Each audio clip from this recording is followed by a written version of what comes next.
I'm still at a loss for words. I By the way, really am. I think you and I are the only people that didn't have DirecTV Sunday Ticket. Right. Markets got it live because I think every other market yanked this game because it was Yeah. so hmm non-competitive. I was, I'm trying. I've, the first question I have, and I like to pose this to you to get your thoughts on it, Sure. is, and I haven't quite figured it out myself yet, but are the Lions this good, or is Kansas City just that bad? I think Kansas City is this bad. The Lions are good, and Yeah. anytime you can go on the road and win despite throwing a pick six, you're a good. hmm And Calvin Johnson is just playing on a totally different level. I thought he should have made the Pro Bowl on the 0-16 team, and I think he did as like a third alternate. But whenever that happens, Kansas City allowed I think like 45 points last week to Buffalo Right. and 48 48. Lions. Um, 6 turnovers, I believe, was the final tally. yeah, six turnovers, and we saw some of those drives, all those personal foul penalties they had, They were a and lot of stupid penalties. I think you put it very well by saying that they are extremely charitable and Yeah. they keep their defense out on the field. They don't give their offense any chances. They're missing field goals indoors. Right. I believe I said at one point this is what playing us must have been like Hmm. back then. But I think the Lions, even in their 0-16 season, they had a few games where they were in it. Right. The Chiefs have probably been in a game, probably for a grand total of 20 minutes this year. Yeah. Probably, when they went down 7-0 today, and they had the interception turn into a fumble. Yeah, they had some chances early Yeah, to, get some points on the board, get some sort of momentum going, yeah. but they never did. But the other thing that kind of developed too is the Lions scored 21 points in the fourth quarter. hmm and most of that was with the second string Yeah, was it on the Sean team, Hill, Sean Hill not Drew and Stanton? Keelan Williams, I believe. Um, yeah, and I know that they went for it on fourth and goal from the one. Yeah, Um, and I read the Jim Schwartz quote after the game. He said, "Why not?" yeah, exactly. um, They're just trying to win a game. yeah, they're trying to, they're not trying to, you know, it's the NFL. But Do something. Do something. could anything have gone more wrong for the Chiefs this season? Yeah, Um, Jamal Charles blowing out his ACL and then running into the mascot sums it up pretty well. yeah, but I mean, you saw the play. He trips Yeah, over I the mean, he yard blew it out marker. and then he ran into the mascot. Yeah, he runs over It the yard. didn't make it any less amusing, but that's what. No, but the mascot did take a spill. Yeah, good for Rory did return, by the way. Oh man, yeah, we did get some updates on that. We did get an update on Rory from the press box. Uh-huh.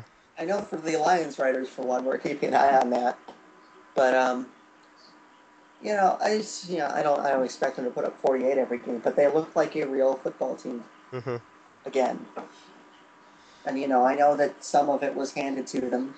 The turnovers, the penalties that extended their drives, um, and so on. But it's it's I'm still at a loss because I haven't seen anything like this from this team ever This is their biggest margin of victory since the in franchise history. 1950. No, I Yeah, think the since the 1957. merger at least. Right, since the 1957 NFL championship game. Someone tweeted it was in franchise history, so that might have been wrong. I know it's definitely since the merger. Yeah, definitely. Um, But I mean, and they did force the turnovers, oh which yeah, they were pushing. They were a lot of pressure. yeah, pressure up They were on forcing. Castle. They were forcing some throws, a lot of tip balls, Hmm. um, and they were making the defense look pretty helpless at times. Yeah, And after the penalties started to, completely fade away. But Mm-hmm. I mean, it's some of the throws that Stafford was making were, Mm-hmm. pretty special. So Yeah, I mean, you said the Lions play the Vikings next week. yes, Okay, so the I Lions play. believe at the Dome, Okay, well, the Metrodome, the Metro Dome, home of the Mall of America Field at the Hubert H. Humphrey Metro Dome, yeah, home of many tigers and royals home of and many of my least favorite memories. yeah, Um, anguishes. I can watch that game again now. I Oh have it. yeah, I yeah, I have it marked on tape. yeah, I'm fairly sure I've told you this, but yeah. I'll say it for the masses. I have Game 163 in 2009 marked on a VHS tape with "Do not watch until the Tigers win a division title" written on it. And you haven't seen it yet? No, and oddly enough, I really don't have any desire to see it, Yeah, even now that it's over. But yeah, but anyway, they have a legitimate chance of going to 3-0. They really do. yeah. I mean, I know Vikings are, they're going to give them more than the Chiefs did. I And can say that. it doesn't get any easier for the Chiefs. They go to San Diego next week. Right. But you know, it's a little tougher for me to rant on the Chiefs just because of the devastating injuries, and you never cheer for injuries. Right. And they're awful to have. I would say the two biggest jersey sellers. Not that that means too much, but the two biggest jersey sellers in town, Eric Berry and Jamal Charles, go down with injuries in consecutive weeks. But I was on record. I am on record for saying that Todd Haley's little preseason plan was horrible. It it it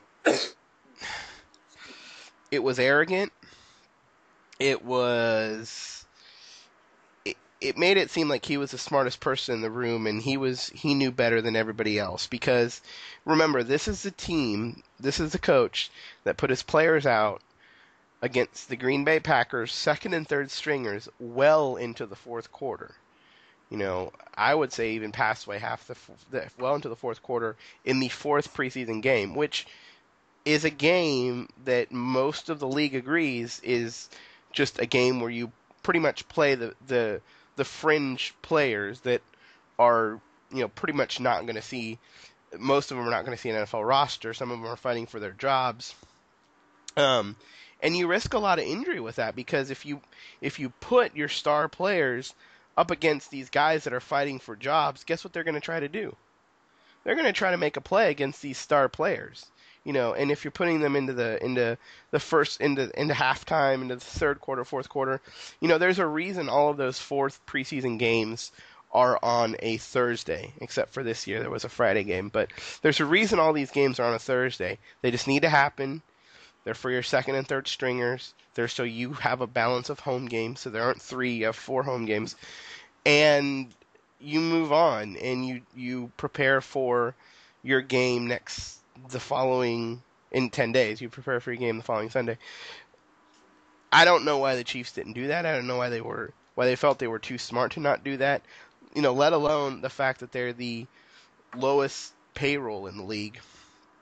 Doesn't help either. But I thought that attitude was extremely arrogant. And aside from injuries, which you never want to see, this is what a team that does this deserves, I think. Right. And it was, I think the Lions took, a sort of personal delight in Hmm. beating up on Kansas City because of the whole tampering thing that happened a couple Yeah, years that ago. was another thing. They did actually end up losing a seventh round pick. Is that right? I believe so. Yeah, I I don't think I remember. remember that. Here, I'll look for it. Yeah, I know that. Yeah, and that was, I'm sure that was part of the motive behind Martin Mayhew declining to shake Scott Pioli's hand after the game. Yeah, Lions seventh round pick has been has been reinstated on March 31st. February 18th it was taken, and then March 31st Lions second round pick returned. So they won their appeal. But Okay. still, the fact that they were accused by another team Mhm. for tampering, and the tampering charges were, um, that they had impermissible contact with safety Jared Page, who played like crap tonight for the Eagles, um, who the Chiefs traded to New England last year. Um, Goodell decided on the following disciplinary actions. The Lions will forfeit their seventh round selection. The Chiefs and Lions will switch fifth round picks. And this was before the appeal, so the Lions ended up winning their appeal. But yeah, that was something that Gunther Cunningham, of course, was the defensive coordinator, longtime defensive coordinator for the Hmm. Chiefs. That's something that the Kansas City alleged that Gunther had this impermissible contact, and they tried to nail the Lions for it. And they come up to Detroit, and Gunther has a plan ready for them. Yeah, I'm not and they didn't forget concerned that. about that. Yeah. I mean, they didn't forget that. Hmm. And I Same think with Gunther Stan Daly Cunningham. last week. Yeah, I think Gunther Cunningham kind of quite enjoyed this too, Yeah, and he did get the Gatorade bath. he did. He did. Gunther Cunningham got the Gatorade Yeah, bath tonight. absolutely. Yeah. So yeah, it was. I think they did take a bit of delight in Yeah. beating up on the Chiefs like that. I mean, not that they didn't want to win, but Yeah, and I thought what you said too about, Martin Mayhew's response compared to Matt Millen when the Lions played the Chiefs a few years ago, just slightly different.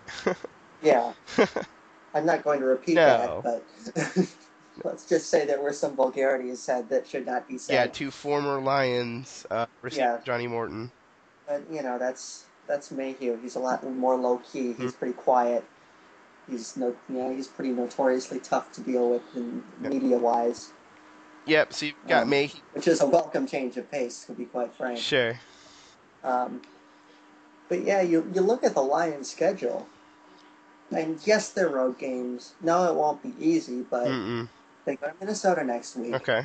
and they go to Dallas the week after Those that. are two winnable games. Yeah, they're winnable games. It's conceivable that they could go into the Monday night game 4-0. Mm-hmm. I would call it likely, but it's conceivable. Sure. It's definitely, I wouldn't rule it out. And then after that, they have the Chicago in the Monday night game, and they host San Francisco, which you would also think is a winnable game. Yes. So they can bank some wins here, Mm-hmm. and they host Carolina. Um, they have tougher games backloaded toward the end of the schedule, but it's conceivable that they could put themselves in pretty decent position here by the end of October Yeah. to maybe make something out of this season that a lot of people. I mean, everybody thought they'd be better, but some people didn't honestly think that they were there yet. Yeah. And I never thought Stafford was this good. And if he can stay Right. healthy, he is this And good. I'm gonna hate myself for all this because I'm the pessimist, Mm-hmm. and I should not be on this wagon right now. Sure. But yeah, But I think everyone it's was on this wagon even before the season started. right. But I don't think they were quite expecting this. No. They pretty much. I mean, they only won by a touchdown last week, but they pretty much beat Kansas City in most of the statistical category, or not Kansas City, Tampa Bay. Mm-hmm. Pretty handily in some of the statistical categories. Right. Of course, they dominated Kansas City this week, so they've. It's not like they've been eking out these wins. They've been winning, Sure, and even the pretty last four games solid. to end the season, I mean, I guess they had a couple close games in Tampa and in Miami. Right. They won the overtime game, Yeah, but they beat but Minnesota pretty handily at the end of last season. yeah. Hmm. And it's just I'm trying. I guess I'm already on the optimism train, but I'm just waiting for it to fall back to earth. But Sure. you see, it's more reasonable this time around. It Mm-hmm. seems. I guess is what I'm trying to say. I mean, I don't know if they'll go to the playoffs. I don't know if they'll do better than 8-8. They are off to a nice head start, but yeah, it's reasonable to expect that they could be in a pretty decent position by the end of October. Mm-hmm.